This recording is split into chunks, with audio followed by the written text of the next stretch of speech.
श्री वाहिगुरु साहिब जी। बिलावल महला पंजवा। सहज समाध आनंद सुख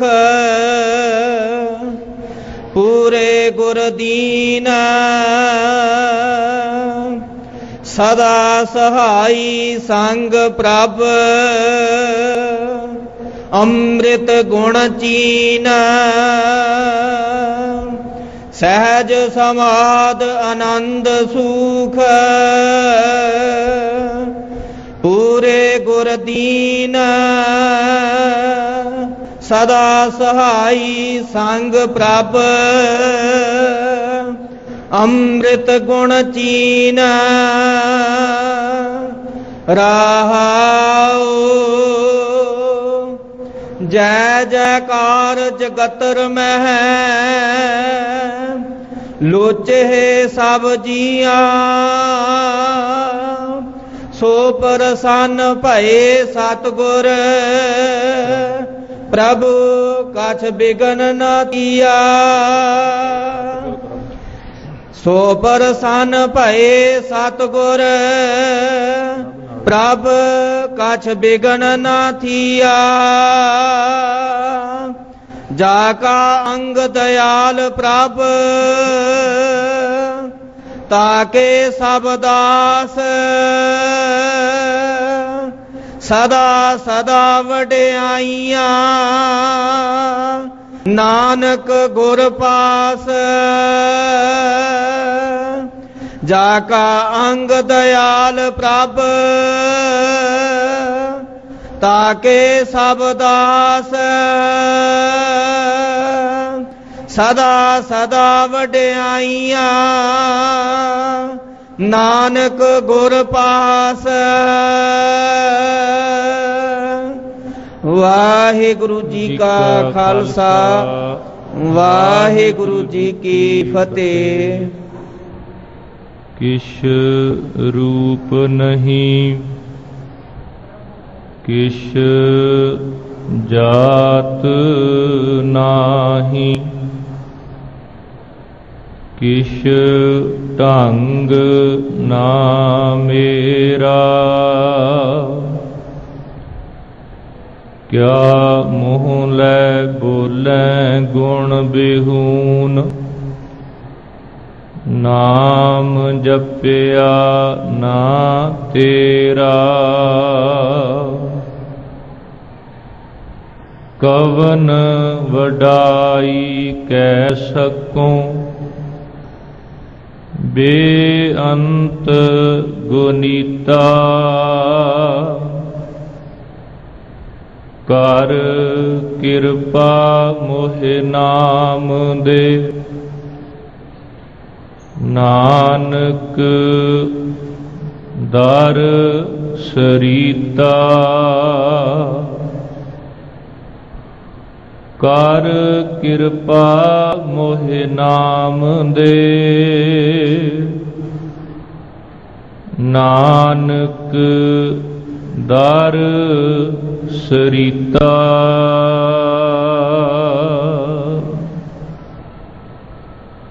सरवरे कायनात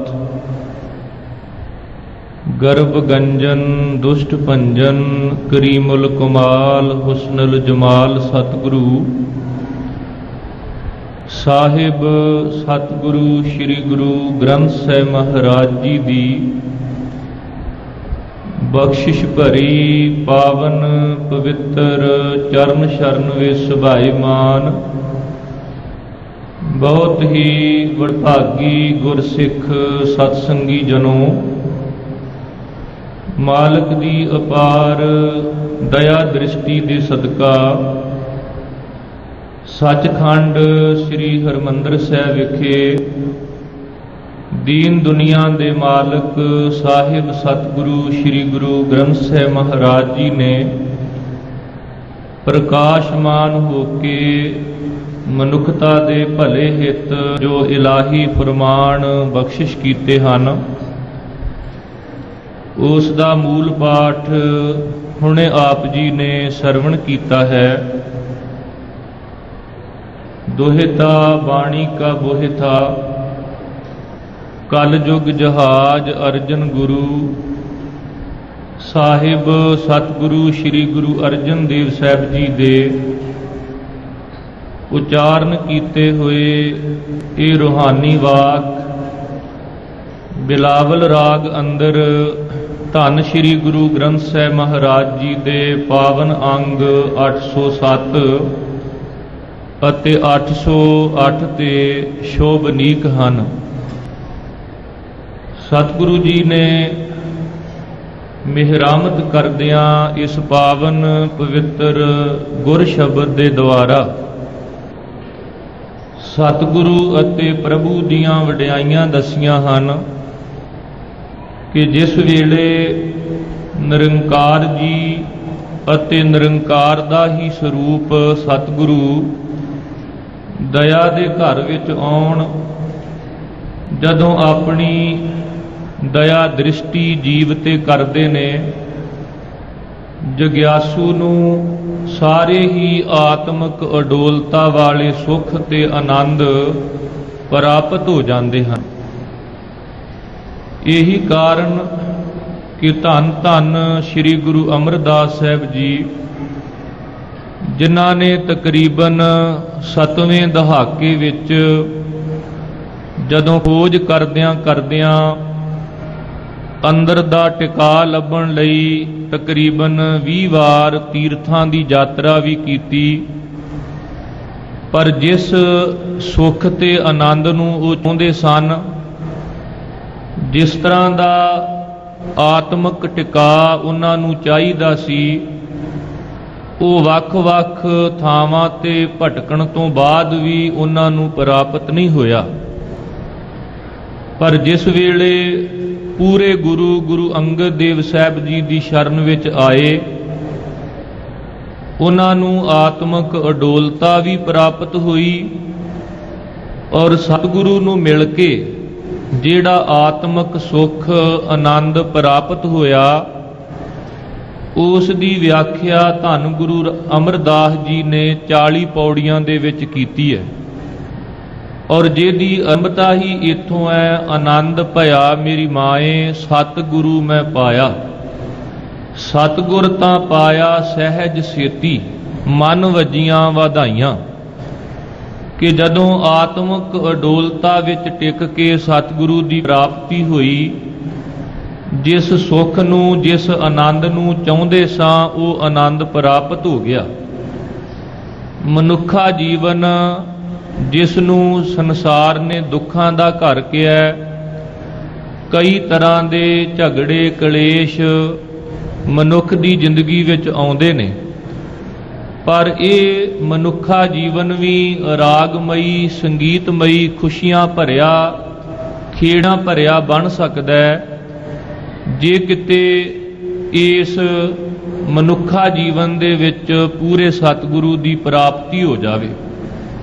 ਔਰ ਸਤਿਗੁਰਾਂ ਨੇ ਸਪਸ਼ਟ ਵੀ ਕੀਤਾ, ਆਨੰਦ ਆਨੰਦ ਸਭ ਕੋ ਕਹੈ, ਆਨੰਦ ਗੁਰੂ ਤੇ ਜਾਣਿਆ। ਕਹਿਣ ਨੂੰ ਤਾਂ ਸਾਰੇ ਕਹਿੰਦੇ ਨੇ ਸਾਨੂੰ ਆਨੰਦ ਚਾਹੀਦਾ, ਸਾਨੂੰ ਅੰਦਰ ਦਾ ਟਿਕਾ ਚਾਹੀਦਾ, ਪਰ ਅਸਲ ਵਿੱਚ ਅੰਦਰ ਦਾ ਆਨੰਦ ਜਿਹੜਾ ਹੈ ਉਹ ਪੂਰੇ ਸਤਿਗੁਰੂ ਨੂੰ ਮਿਲ ਕੇ ਹੀ ਪ੍ਰਾਪਤ ਹੁੰਦਾ ਹੈ। ਧੰਨ ਧੰਨ ਸ੍ਰੀ ਗੁਰੂ ਅਰਜਨ ਦੇਵ ਸਾਹਿਬ ਜੀ ਕਿਰਪਾ ਕਰ ਰਹੇ ਨੇ, ਸਹਿਜ ਸਮਾਧ ਆਨੰਦ ਸੂਖ ਪੂਰੇ ਗੁਰਦੀਨ। हे ਭਾਈ, ਜਦੋਂ ਪੂਰੇ ਗੁਰੂ ਨੇ ਦਇਆ ਕੀਤੀ, ਉਹ ਸੁੱਖ ਤੇ ਆਨੰਦ ਪ੍ਰਾਪਤ ਹੋ ਗਿਆ ਜਿਹੜਾ ਆਤਮਿਕ ਅਡੋਲਤਾ ਵਿੱਚ ਟਿਕ ਕੇ ਮਿਲਦਾ ਹੈ। ਜਿਹੜਾ ਸੁੱਖ ਤਤੀ ਤਵੀ ਤੇ ਬੈਠ ਕੇ ਵੀ ਕਾਇਮ ਰਹਿੰਦਾ ਹੈ, ਜ਼ਿੰਦਗੀ ਵਿੱਚ ਕਈ ਤਰ੍ਹਾਂ ਦੇ ਉਤਰਾ ਚੜ੍ਹਾਅ ਆ ਜਾਣ, ਪਰ ਉਸ ਆਨੰਦ ਵਾਲੀ ਅਵਸਥਾ ਨੂੰ ਕਦੇ ਵੀ ਕੋਈ ਖਤਰਾ ਨਹੀਂ ਬਣਦਾ, ਕਿਉਂਕਿ ਸਦਾ ਆਨੰਦ ਤੈ ਨਹੀਂ ਵਿਯੋਗ। ਉੱਥੇ ਤਾਂ ਬੇਗਮਪੁਰਾ ਸ਼ਹਿਰ ਕੋ ਨਾਉ, ਦੁਖ ਅੰਦੋ ਨਹੀਂ ਤੇ ਠਾਉ, ਨਾ ਤਸਵੀਜ ਖਿਰਾਜ ਨਾ ਮਾਲ, खौफ न खता न तरस जवाल, अब मोए खूब वतन गै पाई, ऊहा खैर सदा मेरे भाई। उत्थे खैर ही खैर है, सुख ही सुख है, उत्थे बिल्कुल गम रहत अवस्था है। किसी तरह का कोई झोरा नहीं, किसी तरह का कोई अंदेशा फिक्र नहीं। जन्म मरण के मिटे अंदेशे, साधु के पूर्ण उपदेशे। उस अवस्था का जिक्र किया धन गुरु अर्जन साहब जी ने, जिन्ना बात को बहुत अंदेशरो ते मिटे सब गया, सहज सैन अर सुखमन नारी, ऊंद कमल बगसया, देखो चरज भया। जे ठाकुर को सुनत अगाध बोध, सो हृदय गुर दया, जोए दूत मोए बहुत संतावत, ते भयानक भया। करै बेनती राख ठाकुर ते, हम तेरी शरणया। ये वो अवस्था है जिथे जाके पुठियां गल्लां भी सिद्धियां हो जांदियां ने। अंधकार विच भी ज्ञान रूपी रतन प्रकाशमान हो जाता है, और सतगुरु की कृपा नाल सारे सुखां की संपत्ति मनुख नूं प्राप्त हो जाती है। जिसनूं कोई भी ना जानदा होवे, ओदी सारे भवनां दे विच प्रसिद्धि हो जाती है कि वेखो इस ते गुरु की कृपा हो गई। जे कोई नेड़े भी नहीं सी बैठण दिंदा, ते उस गुरु की कृपा तो बाद सारे उहदे सेवक दास बन जाते ने।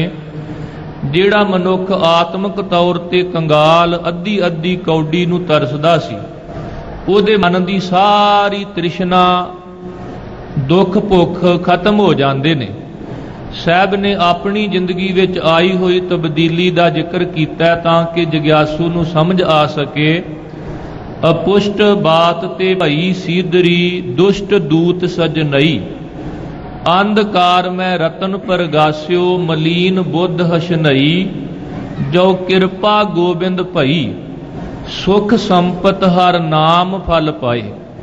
जदों गुरु ते परमात्मा कृपा करते ने, सुख संपत्ति थोक रूप विच प्राप्त हो जाती है। सभे थोक प्राप्त जे आवे एक हथ। प्रभु ते सतगुरु तो बेमुख हो के जेड़े सुख ने, वो इस तरह ने जिवें किते परचून होवे। परचून ते थोक विच की अंतर है कि जिवें वख-वख दुकानां ते जाईदा, कित्यों किलो खंड लै लई, कित्यों पाईया पत्ती लै लई, ये परचून सौदा है। पर थोक दा भाव कि जदों सौदे दा ट्रक भर के ही किसी दे घर चलिया जावे। होर दुकानां ते जावांगे ते परचून रूप दे विच सुख मिलेगा, पुड़ियां विच पा के। पर जदों पूरे सतगुरु दी कृपा दे पात्र बनांगे, सभे थोक प्राप्ते। फिर थोक रूप दे विच जो कुछ जिंदगी विच सोचिया भी नहीं सी, सुख संपत हर नाम फल पाए, सतगुर मिलई। ये किस तरह की अवस्था है? धन गुरु अर्जन साहब जी ने जिक्र किया, मोहे कृपन को कोय ना जानत, सगल भवन प्रगटई, संग बैठनो कहीं ना पावत, हुण सगल चरण सेवई। कमाल होगी जदों गुरु ने दया दृष्टि की, जेड़े कदे नेड़े नहीं सन बैठन दिंदे, वो चरनां दे दास बन गए। वो पूजन लग पे, वड्याइयां करन लग पे। आड आड को फिरते ढूंढते, मन सगल तृष्ण बुझ गई। इन्नी आत्मक कंगालता के अद्धी अद्धी कौडी नूं तरसदे सां, पर अंदर मालिक ने ऐसी कृपा करके नाम धन की संपत्ति दे दिती कि हुण सारी तृष्णा बुझ गई। अंदर आनंद सुख अते सहज अडोलता वाली एक रस वाली बिरती ने हुण जन्म लै लिया। हुण तां इस तरह की हालत बन गई कि एक बोल भी खबतो नाही, साध संग मन सीत लई।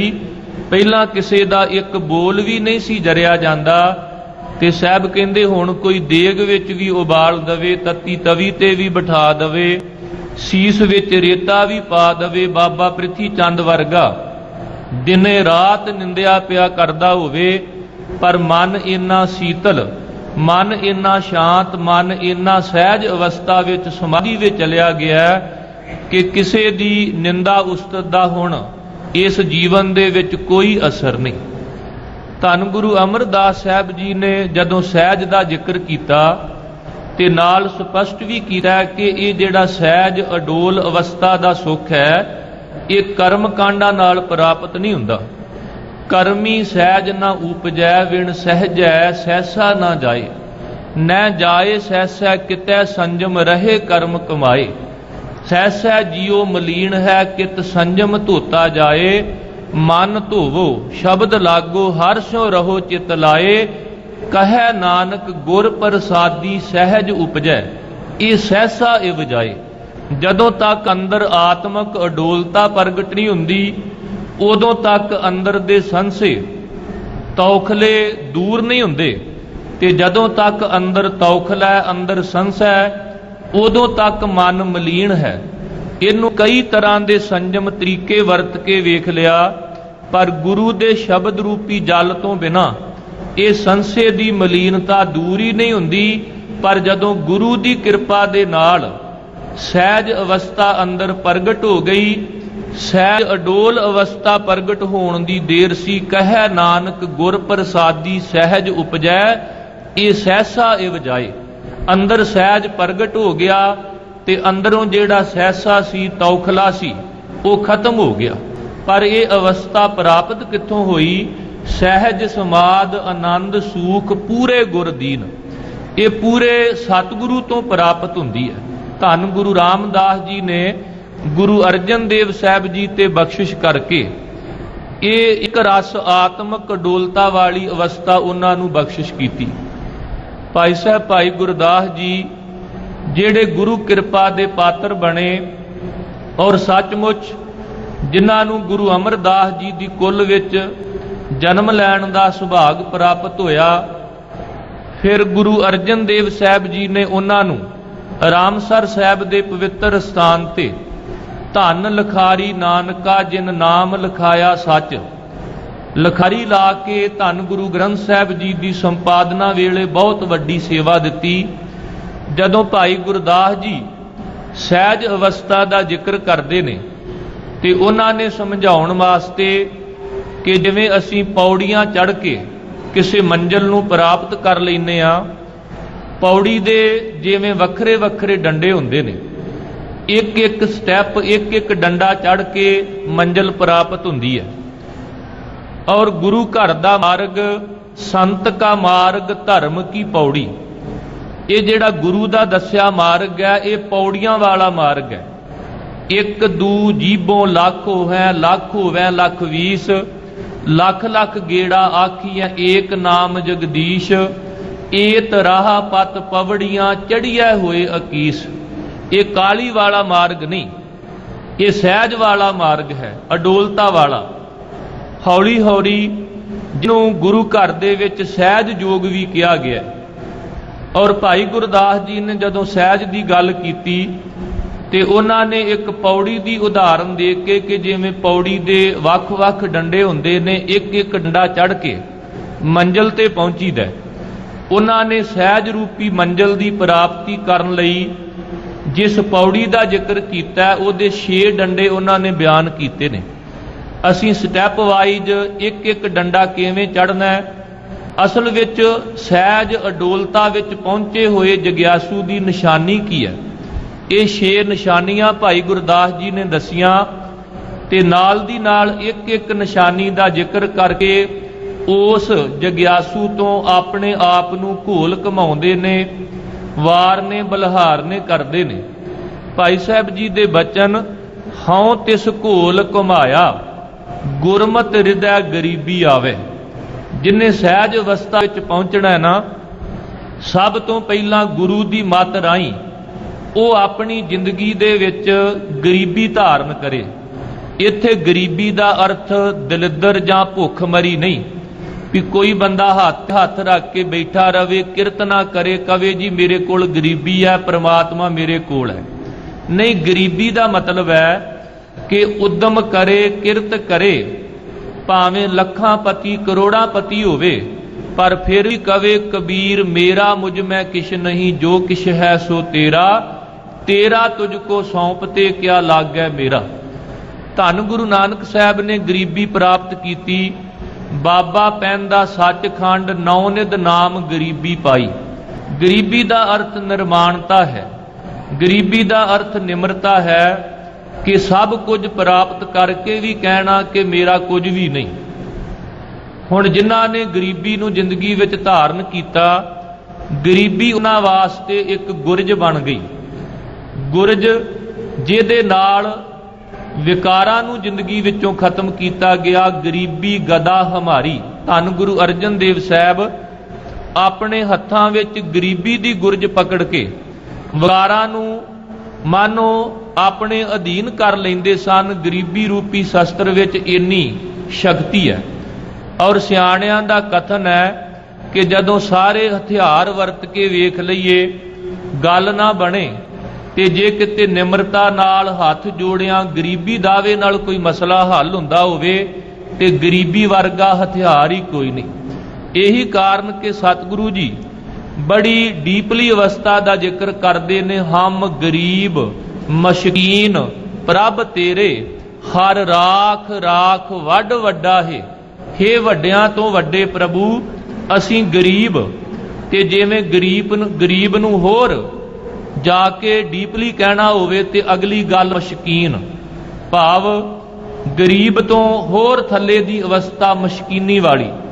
सुखी बसै मशकीनियां आप निवार तले, बड़े बड़े अहंकारिया नानक गर्भ गले। सहज अवस्था की निशानी पहली यह है, हौं तिस घोल कमाया गुरमत हृदय गरीबी आवे। हौं तिस घोल कमाया पर नारी दे नेड़ ना जावे। हौं तिस घोल कमाया पर दरबै नूं हथ ना लावे। हौं तिस घोल कमाया सतगुर का उपदेश कमावे। हौं तिस घोल कमाया पर निंदा सुन आप हटावे।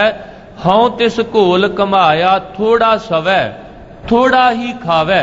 ते जेड़ा ये 6 गुणां दा धारनी हो गया, भाई गुरदास जी कहंदे ने गुरमुख सोई सहज समावै। गुरमुख सोई सहज समावै।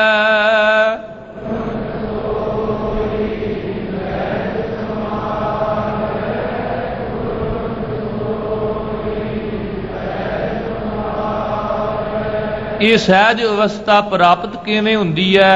धन गुरु अर्जन देव साहब जी अज दे इन्हां अमृतमई बचनां विच किरपा कर रहे ने।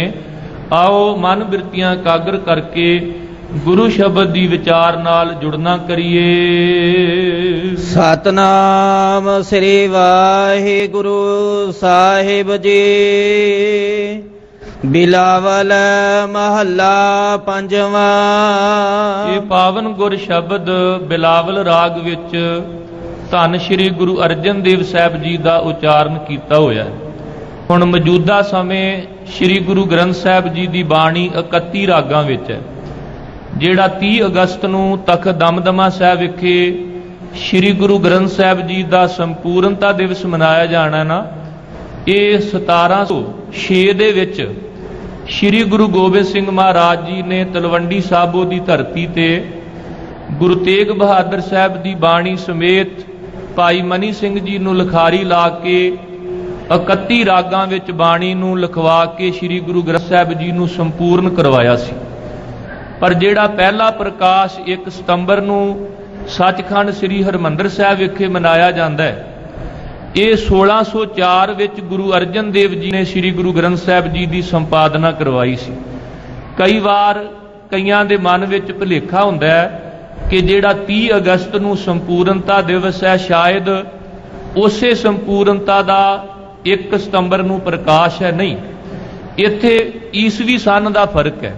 गुरु अर्जन देव जी ने जिहड़ा पहला प्रकाश करवाया वो 1604 ते जिहड़ा संपूर्णता दिवस है तख्त दमदमा साहब वो 1706 नूं। मौजूदा समय 31 रागां विच बाणी है ते जदों धन गुरु अर्जन देव जी ने संपादना करवाई उस वेले 30 रागां दे विच बाणी लिखवाई गई। उन्हां रागां दे विचों बिलावल राग विच धन गुरु अर्जन देव साहब जी दे ये बचन ਜਿਸ ਨੂੰ ਆਪ ਜੀ ਵਿਆਖਿਆ ਰੂਪ ਵਿੱਚ ਸਰਵਣ ਕਰ ਰਹੇ ਹੋ। ਸਹਿਜ ਸਮਾਦ ਆਨੰਦ ਸੁਖ ਪੂਰੇ ਗੁਰ ਦੀਨ। ਇਹ ਭਾਈ ਮੇਰੇ ਤੇ ਪੂਰੇ ਗੁਰੂ ਨੇ ਕਿਰਪਾ ਕੀਤੀ, ਮੈਨੂੰ ਸਹਿਜ ਸਮਾਦ, ਅਡੋਲਤਾ ਵਾਲੀ, ਸਮਾਧੀ ਵਾਲੀ, ਜਿਹੜੀ ਇੱਕ ਰਸ ਟਿਕਾ ਵਾਲੀ ਬਿਰਤੀ ਵਾਲਾ ਸੁੱਖ ਹੈ ਨਾ, ਜਿੱਥੇ ਜਾ ਕੇ ਫਿਰ ਦੁਨੀਆ ਦੇ ਦੁੱਖ ਵੀ ਦੁਖੀ ਨਹੀਂ ਕਰ ਸਕਦੇ, ਉਹ ਆਨੰਦ ਤੇ ਸੁੱਖ ਮੈਨੂੰ ਪੂਰੇ ਗੁਰੂ ਨੇ ਦੇ ਦਿੱਤੇ ਨੇ। ਮਾਈ ਮੇਰੇ ਮਨ ਕੋ ਸੁਖ ਕੋਟ ਆਨੰਦ ਰਾਜ ਸੁਖ ਭੁਗਵੈ, ਹਰ ਸਿਮਰਤ ਬਿਨਸੈ ਸਭ ਦੁੱਖ।